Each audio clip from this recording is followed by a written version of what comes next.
Hi guys, आपका स्वागत है आपके अपने जो MKJ टॉक्स फॉर इन्वेस्टमेंट इन हिंदी में।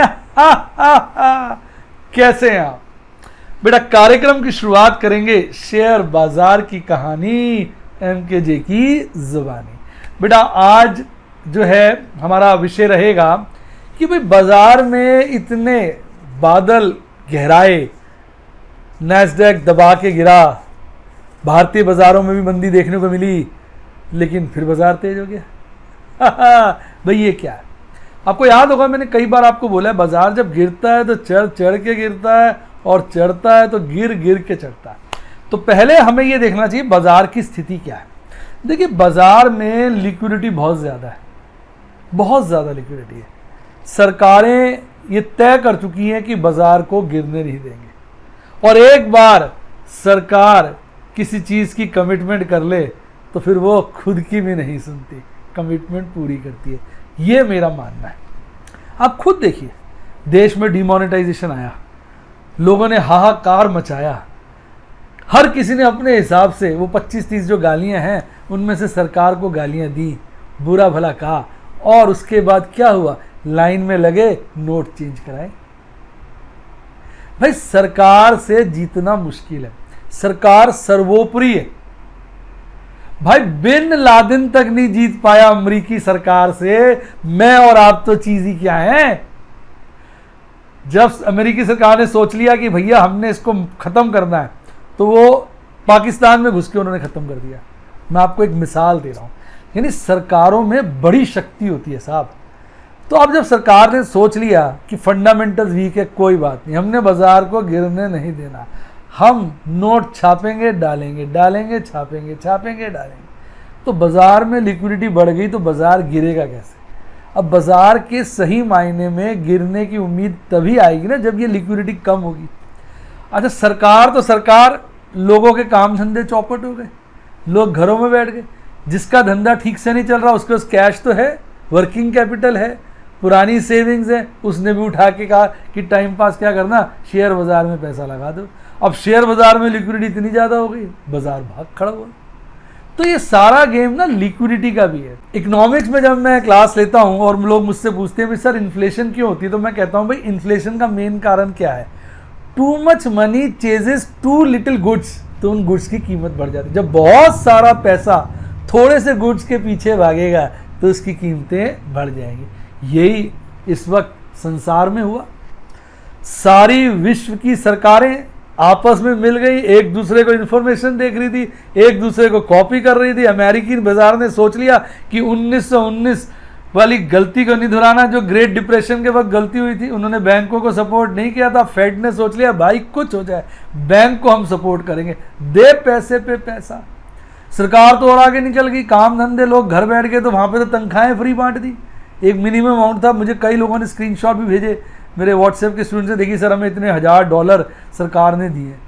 तो सरकार ने पूरा सपोर्ट किया, लोगों के पास पैसे आ गए, वो भी पैसा कौन सा जो कमाया नहीं, फ्री का आ गया, उन्होंने उठा के स्टॉक मार्केट में उसको लगा दिया, तो स्टॉक मार्केट भाग गई, फंडामेंटल्स पीछे रह गए, लिक्विडिटी आगे आ गई। तो इसके चलते बाजार जो है काफ़ी तेज हो गया। और ये बात जो है अभी भी वाजिब है। जब बाजार इस वक्त गिर रहा था तो मुझे यही लग रहा था भाई, ये मैंने आपको कई बार बताया 3 तरह की करेक्शन होती है बाजार में, minor, major, deep. Deep correction तो एक हो चुकी है जो 7,500 की थी। उसके बाद माइनर करेक्शंस, मेजर करेक्शंस भी हुई थी जब बाजार 1-1, 1.5, 2-2 हज़ार पॉइंट गिरा था। माइनर करेक्शन होती है जब, मैं निफ्टी के कॉन्टेक्स्ट में कह रहा हूँ, जब बाजार 500-600 पॉइंट गिरे, यानी 5-7% गिरे। मेजर करेक्शन होती है जब बाजार 10% के आसपास, 8 कह लो, 15 कह लो, 10-15% गिरे। और डीप करेक्शन होती है जब बाजार 50% तक भी जा सकता है, 30, 40, 50% गिरे। उनमें से एक डीप करेक्शन का झटका हमने देख लिया था जब बाजार 7.5 गया था। उस वक्त ऑल्दो हालात बड़े ख़राब थे, हमें लग रहा था बाजार करेक्शन 50% तक की करेगा, वो जो है बाजार 6,000 तक आएगा, पर ऐसा हुआ नहीं। क्यों नहीं हुआ? सरकार मालिक है, उसने लिक्विडिटी पंप कर दी। अब बताओ हम क्या कर सकते हैं इसमें? तो इतना पंपिंग हो गए पैसे की, अब कोई एडवर्स न्यूज़ आए तो काम होगा ना, फेवरेबल फैक्टर है। स्टॉक मार्केट के हिसाब से देखिए ना, उसको तो पैसा चाहिए, पैसा वहाँ है। तो इसके चलते ये वाली जो करेक्शन अब हुई, इसको आप एक आप माइनर करेक्शन कह सकते हैं जो पूरी हुई है। तो यानी बाजार में अभी बुलिशनेस बनी हुई है। तो अगर मैं आपसे इस वक्त जो डाटा है उसको शेयर करूं, जो लाइव मैंने अभी वैसे स्क्रीनशॉट लिया है, मैं उसको शेयर करता हूं। जब मैं आपको ये स्क्रीनशॉट डाल दूंगा ये वाले, लेकिन जब आप देखेंगे हो सकता है थोड़ा बहुत फ़र्क आ जाए, आप समझ सकते हैं, क्योंकि बाज़ार हर वक्त चेंज होता है। मैं बात कर रहा हूँ अमरीकी बाज़ारों की। अमरीकी बाज़ार इस वक्त खुल चुके हैं, इसलिए मैं वीडियो लेट बना रहा था साहब। डाउ जोन्स देखिए, उसमें आधे % से ज़्यादा की तेज़ी है। S&P 500 देखिए, उसमें भी आधे % से ज़्यादा की तेज़ी स्क्रीन पर आ गया। और अपना नैस्डैक, अरे नैस्डैक तो गोली बना हुआ है, रॉकेट, 1% से ज़्यादा की तेज़ी। कल कितनी ज़बरदस्त तेज़ी बीच में दिखाई दी, और अभी तो बाजार खुला है, काफ़ी तेज़ी हो सकती है।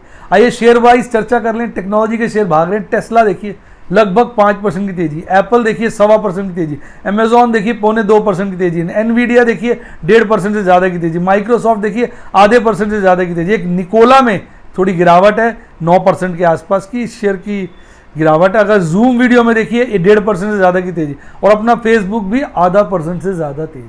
यानी मेजॉरिटी ऑफ शेयर्स बहुत ज़बरदस्त तेज़ी दिखा रहे हैं। तो कहीं ना कहीं बाजार तो भागेगा। आज ये जो पोजीशन बन चुकी है बेसिकली लिक्विडिटी के लिए। अब मैं आपको बताता हूं कि बाजार में मंदी आएगी तो कब आएगी। मंदी तब आएगी मुझे ऐसा लगता है जब बाजार से सरकारें पैसा अपना वापस खींचेंगी। यानी जब ये कह दिए कि अच्छा वक्त आ जाएगा, जब दवाई आ जाएगी, अच्छा वक्त आ जाएगा, कोरोना का डर निकल जाएगा, लोग जॉब्स पे जाना शुरू कर देंगे, सब कुछ नॉर्मल होने लगेगा, तो डिमांड पिक करने लगेगी, चीज़ें महंगी होने लगेंगी, सरकार महंगी को कंट्रोल करने के लिए बाजार में से एक्सेस लिक्विडिटी को निकालेगी, और उस वक्त सरकार एक काम और करेगी, रेट ऑफ इंटरेस्ट भी बढ़ाएगी। जब ये दोनों चीज़ें होंगी तो स्टॉक मार्केट जो है धीरे धीरे फिसलनी शुरू होगी। उससे पहले जब तक सरकार पंपिंग करती रहेगी मनी की, रेट ऑफ इंटरेस्ट गिरने की गुंजाइशें बनी रहेंगी, तो बाजार जल्दी जल्दी इंप्रूव कर ही नहीं सकता, वो गिर ही नहीं सकता, इंप्रूव ही करेगा। कारण आज बैंक में लोग एफडी नहीं करना चाहते कि सर एफडी में ब्याज ही कुछ नहीं मिल रहा, सेविंग बैंक का रेट ऑफ इंटरेस्ट बिल्कुल ही गिर दिया। हर कोई चाहता है यार कोई ढंग का ब्याज तो मिले, तो सब कहाँ पहुँच रहे हैं, स्टॉक मार्केट में। तो ये आपने समझना है। यानी अब अजीब सी हालात हो गए, जब तक हालात खराब रहेंगे तब तक सरकारें बाजार को गिरने नहीं देंगी, बाजार तेज रहेगा। जब हालात अच्छे होंगे सरकार को लगेगा अब बाजार गिर जाए, की फर्क पहनना है, अपने पंजाबी में कहते हैं की फर्क पहनता है। अब उन कहेंगे हमें क्या फर्क पड़ता है, बाजार गिर जाए, सब हालात ठीक है, लोग खुश है, शेयर बाजार का क्या, तब वो पैसा निकालेंगी। महंगाई आएगी तो निकालेंगी, रेट ऑफ इंटरेस्ट बढ़ेगा, उसके चलते बाजार फिर एक अच्छी करेक्शन दिखाएगा, ऐसा मेरा मानना है।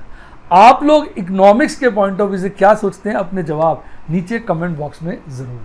तो उम्मीद करता हूँ आपको ये मेरा जो सेगमेंट है आनंदमयी लगा होगा। तो आपको अगर किसी टॉपिक की नॉलेज एक्वायर करनी तो कमेंट बॉक्स में लिखिए, मैं वो टॉपिक भी अपनी वीडियो में लाता रहूँगा।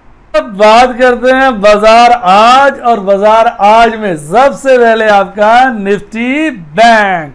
तो साहब निफ्टी बैंक की आप पोजीशन देखिए, आज का चार्ट देखिए, पहाड़ी नुमा, बीच में काफी तेज हो गया था, बाद में निफ्टी बैंक ढीला पड़ गया था।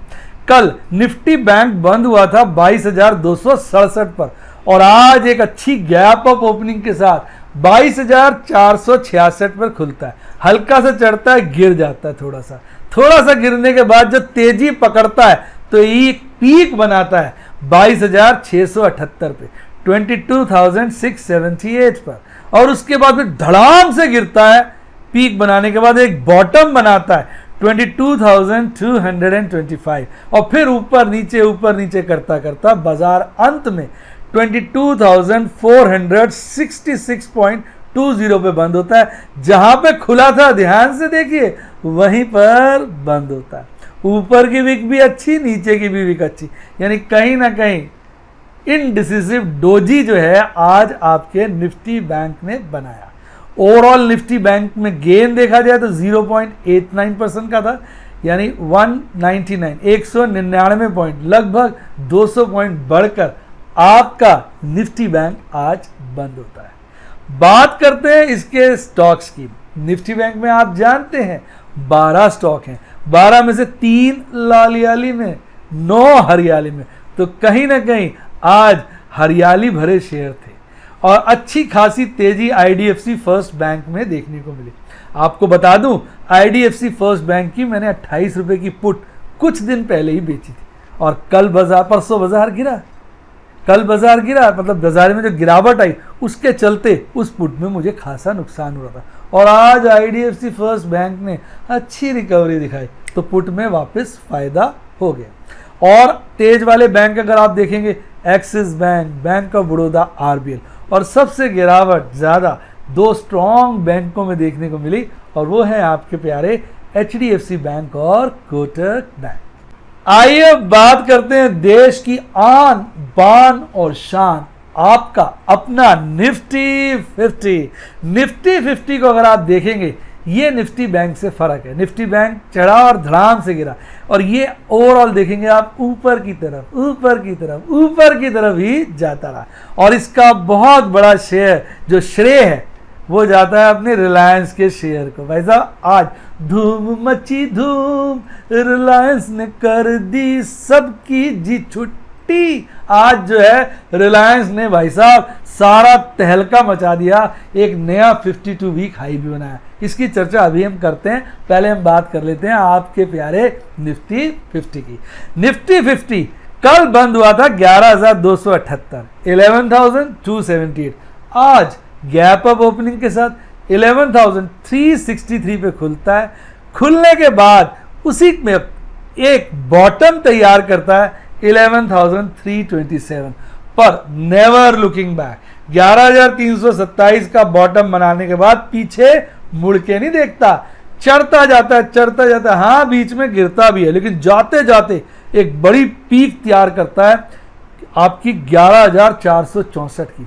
जब 11,450 क्रॉस किया था तो दिल में से ऐसे आवाज आ रही थी शायद आज 11,500 भी पार लगा दे, पर लगाया नहीं।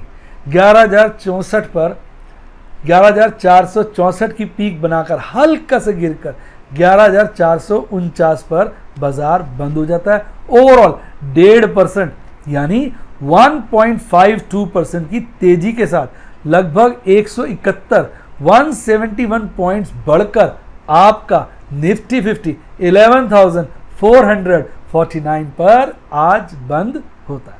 तो एक बढ़िया परफॉर्मेंस जो दिखाई वो आपके निफ्टी 50 ने दिखाई, उसका एक बहुत बड़ा श्रेय आपके अपने प्यारे राज दुलारे रिलायंस को जाता है। रिलायंस तो सब रॉकेट बना हुआ है, खान बना हुआ है। मैं तो कहूँगा देश को बचाने के लिए इस बार अपने अंबानी साहब ने तो हाथ ही खोल दिए कि मैं इतने शेयर बेचूंगा, सारे दुनिया को बेच दूंगा, अपने देश में लिक्विडिटी बढ़ा दूंगा और बाजार को चढ़ा दूंगा। ऐसा लगता है हमारे मोटा भाई कर रहे हैं। रिलायंस देखिए आज सबसे ज़्यादा तेज 7% से ज़्यादा की तेजी के बाद बंद हुआ, और आज मैं आपको बता दूं रिलायंस ने एक नया लाइफ टाइम हाई बनाया। इसके बाद जो तेज शेयर रहे BPCL, Asian paint, Grasim, IOC, Axis bank, कुल मिला के ऐसे 6 शेयर थे साहब जिनमें तेजी 3% से ज़्यादा की देखने को मिली। अब बात करते हैं गिरावट वाले शेयरों की। सबसे ज़्यादा गिरावट भारतीय इंफ्राटेल। ये इंफ्राटेल वही कंपनी है जो कुछ दिन पहले ऊपर की तरफ नए नए मकाम बना रही थी और आज नीचे की तरफ नए नए मकाम बना रही है। 3% से ज़्यादा की गिरावट की बात करें तो 2 शेयर्स में देखने को मिली। सबसे ज़्यादा गिरा आपका अपना भारतीय इंफ्राटेल, और उसके बाद हिंडाल्को, टाटा स्टील, भारतीय एयरटेल, डॉक्टर रेड्डी लैब। लोग बड़े कंफ्यूज हैं, वो कह रहे हैं यार टेलीकॉम का डिसीजन आया, भारतीय एयरटेल को तो अच्छा खासा लगा, वोडाफोन के लिए तकलीफदायक था क्योंकि 10 ईयर का उन्होंने पेमेंट प्लान बनाया, सब चाह रहे थे 15 या 20 साल का बने। वोडाफोन को ज़्यादा दिक्कत है, पर साला वोडाफोन तो बढ़ गया, भारतीय एयरटेल गिर गया। तो यही शेयर बाजार है साहब। ऑपरेटर आपकी कहते हैं इच्छाओं के प्रति या आपकी एक्सपेक्टेशन के प्रति एक ऐसा उल्टा जाल बिछाता है कि जो कमज़ोर आदमी उस जाल में फंस जाता है और क्या करता है नुकसान। इसलिए मैंने आज एक पोस्ट भी सुबह शेयर किया था कि शेयर बाज़ार में बेटा उतना ही काम करें जितनी आपकी हैसियत हो। अगर आप डिलीवरी उठाने की शक्ति नहीं रखते हैं और आप अगर ओवर लीवरेज काम करते हैं यानी ओवर अपनी कैपेसिटी काम करते हैं तो आपको घाटा पड़ सकता है। क्यों? कहीं ना कहीं ऑपरेटर आपको घेर लेगा और आपको घाटा पड़ जाएगा, आप स्क्वायर ऑफ कर देंगे, उसके बाद शेयर गोली भी बन जाए, आपको कोई फायदा नहीं। इसलिए अगर आपके पास अंटी में माल नहीं है तो मैं कहूँगा कि आप रिस्क ज़्यादा ना लें, सेफ गेम खेलें। आइए अब बात करते हैं बाजार कल। बाजार कल में सबसे पहले आपका टेक्निकल चार्ट। भाई साहब टेक्निकल चार्ट देखिए, पहले आपको याद होगा कुछ दिन पहले एक गैप छूट गया था, मैंने दिखाया चार्ट के अंदर ऑरेंज मोटे वाले एरो से, और आज भी एक गैप छूट गया, यानी आज जहां बाजार खड़ा है उसके ऊपर भी एक गैप है, कौन से वाला, ऑरेंज एरो जो दिखा रहा है, और आज एक नीचे गैप छोड़ा है, कौन से वाला, पर्पल। यानी दो गैप बाजार में छूट गए हैं, और ये गैप चीख चीख के कह रहे हैं आओ हमको भरो भाई, आओ हमको भरो भाई, आ जाओ भरो भाई, आ जाओ भरो भाई। अब देखते हैं बाजार ऊपर वाले गैप को भरता है या नीचे वाले का। अब दोनों तरफ की बातें नजर आ रही है, बाजार को ऊपर भी जाना है, नीचे भी जाना है। अगर बाजार अभी ऊपर जाएगा तो कभी ना कभी लौट के नीचे आएगा, क्योंकि नीचे गैप रह गया, और अगर अभी नीचे जाएगा तो उसको ऊपर भी जाना है, क्योंकि ऊपर का गैप रह गया। तो ये पोजीशन है आपके कैंडलस्टिक चार्ट पर। कैंडल की लोकेशन देखिए, बोलिंजर बैंड के बिल्कुल मिड में सटी हुई है, यानी वो कह रही है मैं तेज भी हो सकती हूँ, गिर भी सकती हूँ। यानी बोलिंजर बैंड पे आज की कैंडल न्यूट्रल है, कैंडल का रंग हरा है, लंबी कैंडल है, विक छोटी है, जो ये दर्शा रही है कि बाजार में बुलिशनेस लोटी है। और 200 डेज का ईएमए, 50 डेज का ईएमए, दोनों से वो ऊपर कैंडल बनी हुई है। गोल्डन क्रॉसओवर आप नीचे देख सकते हैं, जो 50 डेज का ईएमए वो 200 डेज के ईएमए को काट के ऊपर चला गया। भूलिएगा मत, ये गोल्डन क्रॉसओवर एक तेजी को दर्शाता है। ये जो गोल्डन क्रॉसओवर पीछे बना, उसके बाद बाजार देखा जाए तो गिर गया, तेज होने की जगह उल्टा हो गया। लेकिन गोल्डन क्रॉसओवर अपना काम करता रहता है, हो सकता है आने वाले दिनों में आपको अच्छी तेजी देखने को मिले। तो ऐसा अपना कैंडलस्टिक चार्ट कह रहा है। बात करते हैं एमएससीडी और आरएसआई की। एमएससीडी पे देखिए आज हरा हिस्टोग्राम बना है, यानी कहीं ना कहीं बेयरिश क्रॉसओवर आज मंदा पड़ा है। ये जो बेयरिश क्रॉसओवर बना था इस बार काफी लंबे दिन चला है, और अगर आप देखेंगे आज आरएसआई खटैक से नीचे नहीं गिरा, उसकी जगह फटैक से ऊपर चढ़ गया है। क्या, फटैक से ऊपर चढ़ गया। नीचे कमेंट में लिखिए फटैक, जब गिरे तो खटैक, जब चढ़े तो फटैक, तो फटैक से ऊपर चढ़ गया। और देखिए मजबूत हो गया है 56, यानी एमएससीडी आरएसआई पे बाजार ने मजबूती बनाई है। आइए अब बात करते हैं ऑप्शन चेन एनालिसिस की। आपके सामने आपका प्यारा राजदुलार ऑप्शन चेन एनालिसिस का डाटा आ गया है। डाटा पे गौर करिए, आज और कल की पोजीशन स्टेटस को है, राइट। हाईएस्ट ओपन इंटरेस्ट 11,500 पे, सेकंड हाईएस्ट 12,000 पे, लेकिन खास परिवर्तन है आज 11,000 पर कॉल की अनवाइंडिंग हुई है, ओपन इंटरेस्ट खासा गिरा है, गौर करिए, और 12,000 पे बढ़ा है, यानी ऊपर के लेवल पे मजबूती आई है। साफ बता रहा है ऑप्शन चेन एनालिसिस का डाटा कि बाजार में मजबूती आई है। अब बात करते हैं पुट का ओपन इंटरेस्ट, अभी भी स्टेटस को बना हुआ है। हाईएस्ट पुट का ओपन इंटरेस्ट 11,000 पे, सेकंड हाईएस्ट 10,500 पे, पर डाटा पे गौर करिए 10,500 पे हल्का सा ओपन इंटरेस्ट बढ़ा है, पर 11,000 पे खासी पुट राइटिंग हुई है, जिसके चलते ओपन इंटरेस्ट ज्यादा बढ़ा है। और इवन 11,500 पर भी आप देखिए ओपन इंटरेस्ट में बढ़त देखने को मिली है। तो कहीं ना कहीं ऊपर के लेवल पे पुट राइटिंग हो रही है, मजबूती आ रही है, यानी बाजार मजबूत हुआ है। जब ऊपर के लेवल पे पुट राइटिंग हो तो बाजार मजबूत है, नीचे के लेवल पे पुट राइटिंग हो, ऊपर पुट अनवाइंडिंग हो तो बाजार कमजोर है। इसी तरह कॉल में अगर ऊपर कॉल राइटिंग हो, नीचे कॉल अनवाइंडिंग हो तो बाजार मजबूत है, नीचे कॉल राइटिंग हो, ऊपर कॉल अनवाइंडिंग हो तो बाजार कमजोर है।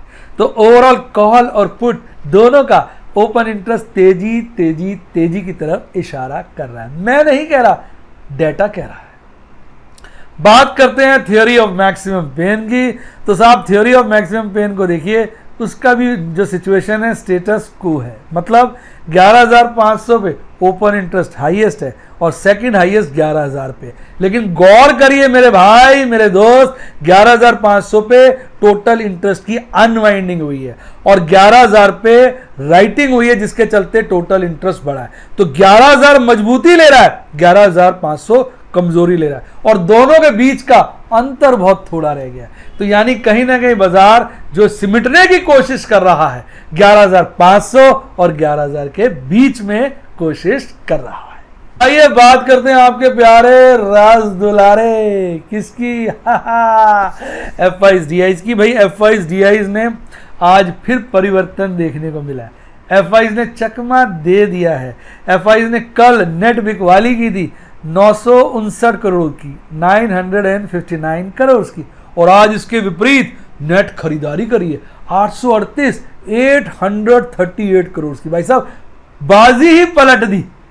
और अगर अपने DIs की बात करें तो कल भी बिकवाली, आज भी बिकवाली। कल 263 करोड़ की नेट बिकवाली और आज 317 ज्यादा 317 करोड़ की नेट बिकवाली की है। अब दोनों भाइयों के डेटा का जोड़ लिया जाए तो कल तो भारी नेट बिकवाली निकल के आई, पर आज नेट खरीदारी निकल के आई।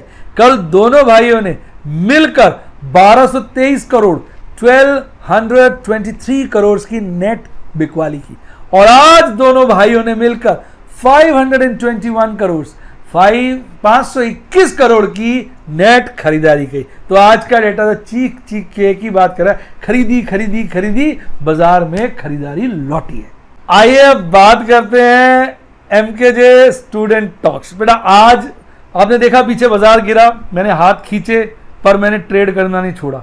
मैंने लॉन्ग टर्म इन्वेस्टमेंट भी करी, मैंने स्विंग ट्रेडिंग भी करी, और मैंने पुट ऑप्शन में भी काम किया। आज की भी स्थिति वही थी, बस मैं सिलेक्टिव हो गया, हाथ थोड़ा कस के काम कर रहा हूँ। अब बाजार अगर कल परसों भागा तो मेरी पोजीशन काफ़ी स्ट्रांग हो जाएगी। मैंने आपके साथ पोजीशन शेयर की थी अपनी। सुबह हालात ख़राब थे जब मैंने पोजीशन शेयर करी, शाम को जाते जाते लगभग जितनी मेरी पोजीशन थी प्रॉफिट ऑलमोस्ट डबल हो गया था। ऑल्दो मेरी एक्सपेक्टेशन से कम है। बाज़ार तेज़ी पकड़ेगा और सितंबर की एक्सपायरी नज़दीक आएगी, तो जो प्रीमियम का डिके है वो तेज़ी से होगा, और जो पुट इन द मनी नहीं होंगी उनका प्रॉफिट सारा मिलेगा। तो उम्मीद करता हूँ सितंबर का महीना अच्छे से क्लोज होगा। अब आज मैंने कितने ट्रेड की? आज मैंने लॉन्ग टर्म इन्वेस्टमेंट एक करी, और एक मैंने करी MKJ पान सिगरेट स्ट्रेटेजीज की डिटेल मैंने सबके साथ शेयर की थी, और दो मैंने जो करी वो मैंने करी स्विंग ट्रेडिंग, और एक मैंने पुट बेची बड़ी अच्छे रेट पे, ठीक ठाक रेट पे, ऑल्दो वो लॉस में आ गई थी पर बाजार बंद होते होते वापस प्रॉफिट में लौट आई। तो पोजीशन ये है जो मैं प्रिडिक्ट कर रहा हूँ, जो मुझे लगता है, प्रिडिक्ट कहना नहीं चाहिए, जो मैं एक्सपेक्ट कर रहा हूँ, क्योंकि बाजार में प्रिडिक्ट करना बड़ा मुश्किल है।